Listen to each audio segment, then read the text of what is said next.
Tu es dans le top 1% des personal brands sur LinkedIn si tu appliques ça. Tu es dans les 70% si ton profil LinkedIn est entièrement complété, toutes les sections bien ajoutées et bien remplies. Et à ce stade, quelqu'un qui visite ton profil, c'est exactement ce que tu proposes ou ce que tu recherches. Tu entres dans les 50% si tu as une proposition de valeur qui est claire et un bon positionnement. Un bon positionnement, c'est avoir une cible, une offre et des bénéfices. Et pour ce qui est de ta proposition de valeur, on va éviter les jets de les dirigeants à vendre car c'est trop générique, mais plutôt axer davantage sur notre méthode ou alors sur notre valeur ajoutée.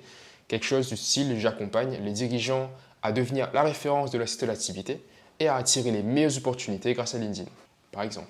Ok, ça devient sérieux. Tu es dans le top 30% si tu publies 3 à 5 fois par semaine, que tu varies tes formats pour éviter de lasser ton audience et que tu prends l'initiative de créer des concepts ou alors de reprendre des concepts récurrents qui va venir créer une habitude chez ton audience.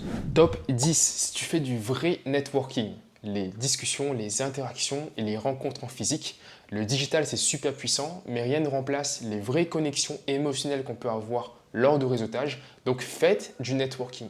Et enfin, tu es dans l'élite du personal brand si tu assumes ta personnalité et ton opinion, même si elle est clivante, que tu arrives à convertir tes relations en clients et que tu as un écosystème qui va au-delà de LinkedIn, YouTube, newsletter, site web, communauté. Tu ne dépends plus d'un seul algorithme. Maintenant, partage-moi ton score en commentaire et abonne-toi pour plus de conseils.